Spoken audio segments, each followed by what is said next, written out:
Welcome to the video. Today, we will talk about Area 51. In the beginning, do not forget to like the video and subscribe to the channel and activate the bell to receive all new. Area 51. Area 51 is the common name of a highly classified United States Air Force, U.S. Air Force, facility located within the Nevada Test and Training Range. The facility is officially called Homey Airport, KXTA, or Groom Lake, named after the salt flat situated next to its airfield.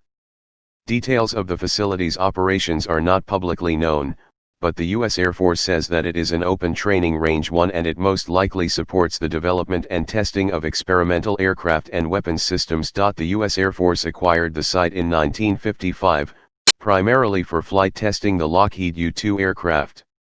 The intense secrecy surrounding the base has made it the frequent subject of conspiracy theories and a central component of unidentified flying object, UFO, folklore. The base has never been declared a secret base, but all research and occurrences in Area 51 are top secret sensitive compartmented information, TSI. The CIA publicly acknowledged the existence of the base for the first time on June 25, 2013, following a Freedom of Information Act, FOIA, request filed in 2005, and they declassified documents detailing the history and purpose of Area 51. Area 51 is located in the southern portion of Nevada in the western United States, 83 miles, 134 kilometers, north-northwest of Las Vegas. The surrounding area is a popular tourist destination, including the small town of Rachel on the extraterrestrial highway. Geography. The original rectangular base of 6 by 10 miles, 9.7 by 16.1 kilometers, is now part of the so-called Groom Box, a rectangular area measuring 23 by 25 miles, 37 by 40 kilometers, of restricted airspace.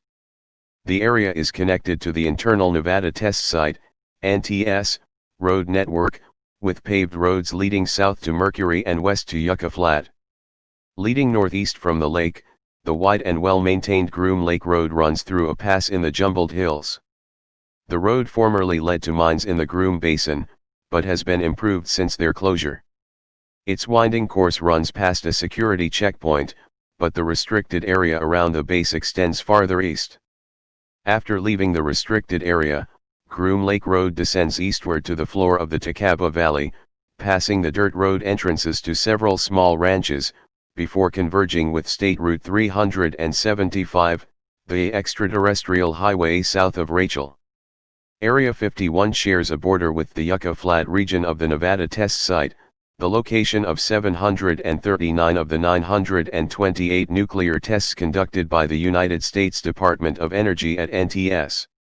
The Yucca Mountain Nuclear Waste Repository is 44 miles, 71 kilometers, southwest of Groom Lake. History. The origin of the name Area 51 is unclear. It is believed to be from an Atomic Energy Commission, AEC, numbering grid. Although Area 51 is not part of the system, it is adjacent to Area 15. Another explanation is that 51 was used because it was unlikely that the AEC would use the number. According to the Central Intelligence Agency, CIA, the correct names for the facility are Homey Airport, KXTA, and Groom Lake, though the name Area 51 was used in a CIA document from the Vietnam War. The facility has also been referred to as Dreamland and Paradise Ranch among other nicknames. The U.S. Air Force Public Relations has referred to the facility as an operating location near Groom Dry Lake. The special use airspace around the field is referred to as Restricted Area 4808 North, R4808N. Lead and silver were discovered in the southern part of the Groom Range in 1864, and the English company Groom Lead Mines Limited financed the Conception mines in the 1870s, giving the district its name. Nearby mines included Maria, Willow, and White Lake. J.B. Osborne and partners acquired the interests in Groom in 1876, and his son acquired the interests in the 1890s. Mining continued until 1918. Then resumed after World War II until the early 1950s. The airfield on the Groom Lake site began service in 1942 as Indian Springs Air Force Auxiliary Field and consisted of two unpaved 5,000-foot runways at 37°1635 and 115°4520 W. Oxguard Program. Project Oxguard was established in August 1959 for anti-radar studies, aerodynamic structural tests, and engineering designs and all later work on the Lockheed A-12. This included testing at Groom Lake, which had inadequate facilities consisting of buildings for only 150 people, a 5,000 feet, 1,500 m, asphalt runway, and limited fuel, hangar, and shop space. Groom Lake had received the name Area 51. Verification needed when A-12 test facility construction began in September 1960, including a new 8,500 feet, 2,600 m, runway to replace the existing runway. Reynolds Electrical and Engineering Company, REECO, began construction of Project 51 on October 1, 1960 with double-shift construction schedules. The contractor upgraded base facilities and built a new 10,000 feet, 3,000 m, runway, 1430 seconds, diagonally across the southwest corner of the lake bed. They marked an Archimedean spiral on the dry lake approximately 2 miles across so that an A-12 pilot approaching the end of the overrun could abort instead of plunging into the sagebrush. Area 51 pilots called it the Hook. For crosswind landings, they marked two unpaved airstrips, runways 9/27 and 03/21, on the dry lake bed. By August 1961, construction of the essential facilities was complete. 3 surplus Navy hangars were erected on the base's north side while Hangar 7 was new construction. The original U-2 hangars were converted to maintenance and machine shops. Facilities in the main cantonment area included workshops and buildings for storage and administration, a commissary, control tower, fire station, and housing. The Navy also contributed more than 130 surplus Babbitt duplex housing units for long-term occupancy facilities. Older buildings were repaired, and additional facilities were constructed as necessary. A reservoir pond surrounded by trees served as a recreational area 1 mile north of the base. Other recreational facilities included a gymnasium, a movie theater, and a baseball diamond. A permanent aircraft fuel tank farm was constructed by early 1962 for the special JP-7 fuel required by the A-12. 7 tanks were constructed, with a total capacity of 1,320,000 gallons. Security was enhanced for the arrival of Oxguard and the small mine was closed in the Groom Basin. In January 1962, the Federal Aviation Administration, FAA, expanded the restricted airspace in the vicinity of Groom Lake, and the lake bed became the center of a 600-square-mile addition to restricted area R4808N. The CIA facility received 8 U.S. Air Force F-101 Voodoos for training, 2 T-33 Shooting Star trainers for proficiency flying, a C-130 Hercules for cargo transport, a U-3A for administrative purposes, a helicopter for search and rescue, and a Cessna 180 for liaison use, and Lockheed provided an F-104 Starfighter for use as a chase plane. The first A-12 test aircraft was covertly trucked from Burbank on February 26, 1962 and arrived at Groom Lake on February 28. It made its first flight April 26, 1962 when the base had over 1,000 personnel. Initially, all who were not connected with the test were herded into the mess hall before each takeoff. This was soon dropped, as it disrupted activities and was impractical with the large number of flights. The closed airspace above Groom Lake was within the Nellis Air Force Range airspace, and pilots saw the A-12 20 to 30 times. Groom was also the site of the first Lockheed D-21 drone test flight on 22 December 1964. By the end of 1963, 9 A-12s were at Area 51, assigned to the CIA-operated 1129th Special Activities Squadron. U.S. government's positions on Area 51. The United States government has provided minimal information regarding Area 51. The area surrounding the lake is permanently off-limits to both civilian and normal military air traffic. Security clearances are checked regularly, cameras and weaponry are not allowed. Even military pilots training in the NAFR risk disciplinary action if they stray into the exclusionary box surrounding Groom's airspace. Surveillance is supplemented using buried motion sensors. Area 51 is a common destination for Janet, a small fleet of passenger aircraft operated on behalf of the Air Force to transport military personnel, primarily from McCarran International Airport. The USGS topographic map for the area only shows the long disused Groom Mine. A civil aviation chart published by the Nevada Department of Transportation shows a large restricted area, defined as part of the Nellis restricted airspace. The National Atlas shows the area as lying within the Nellis Air Force Base. There are higher resolution and newer images available from other satellite imagery providers, including Russian providers and the Iconos. These show the runway markings, base facilities, aircraft, and vehicles.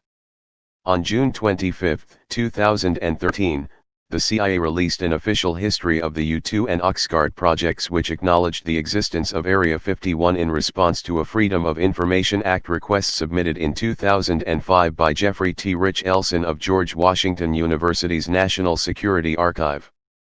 It contains numerous references to Area 51 and Groom Lake along with a map of the area. UFO and other conspiracy theories. Area 51 has become a focus of modern conspiracy theories due to its secretive nature and connection to classified aircraft research. Theories include the storage, examination, and reverse engineering of crashed alien spacecraft, including material supposedly recovered at Roswell, the study of their occupants, and the manufacture of aircraft based on alien technology, meetings or joint undertakings with extraterrestrials, the development of exotic energy weapons for the Strategic Defense Initiative, SDI, or other weapons programs, the development of weather control, the development of time travel and teleportation technology, the development of exotic propulsion systems related to the Aurora program, activities related to a shadowy One World government or the Majestic 12 organization. Many of the hypotheses concern underground facilities at Groom or at Papoose Lake, also known as S4 location, 8.5 miles, 13.7 kilometers, south, and include claims of a transcontinental underground railroad system, a disappearing airstrip nicknamed the Cheshire Airstrip, after Lewis Carroll's Cheshire Cat, which briefly appears when water is sprayed onto its camouflaged asphalt, and engineering based on alien technology. In the mid-1950s, civilian aircraft flew under 20,000 feet while military aircraft flew under 40,000 feet. The U-2 began flying at above 60,000 feet and there was an increasing number of UFO sighting reports. Sightings occurred most often during early evenings hours, when airline pilots flying west saw the U-2's silver wings reflect the setting sun, giving the aircraft a fiery appearance. Many sighting reports came to the Air Force's Project Blue Book, which investigated UFO sightings, through air traffic controllers and letters to the government. The project checked U-2 and later Oxguard flight records to eliminate the majority of UFO reports that it received during the late 1950s and 1960s, although it could not reveal to the letter writers the truth behind what they saw. 72, 73 Similarly, veterans of experimental projects such as Oxguard and NERVA at Area 51 agree that their work inadvertently prompted many of the UFO sightings and other rumors. The shape of Oxguard was unprecedented, with its wide, disc-like fuselage designed to carry vast quantities of fuel. Commercial pilots cruising over Nevada at dusk would look up and see the bottom of Oxguard whiz by at 2,000 plus mph. The aircraft's titanium body, moving as fast as a bullet, would reflect the sun's rays in a way that could make anyone think, UFO. They believe that the rumors helped maintain secrecy over Area 51's actual operations. The veterans deny the existence of a vast underground railroad system, although many of Area 51's operations did occur underground. Bob Lazar claimed in 1989 that he had worked at Area 51's Sector 4, S4, said to be located underground inside the Papoose Range near Papoose Lake. He claimed that he was contracted to work with alien spacecraft that the government had in its possession. Similarly, the 1996 documentary Dreamland, directed by Bruce Burgess, included an interview with a 71-year-old mechanical engineer who claimed to be a former employee at Area 51 during the 1950s. His claims included that he had worked on a flying disc simulator which had been based on a disc originating from a crashed extraterrestrial craft and was used to train pilots. He also claimed to have worked with an extraterrestrial being named J-Rod and described as a telepathic translator. In 2004, Dan Burisk, pseudonym of Dan Crane, claimed to have worked on cloning alien viruses at Area 51, also alongside the alien named J-Rod. Burisk's scholarly credentials are the subject of much debate, as he was apparently working as a Las Vegas parole officer in 1989 while also earning a PhD at State University of New York, SUNY.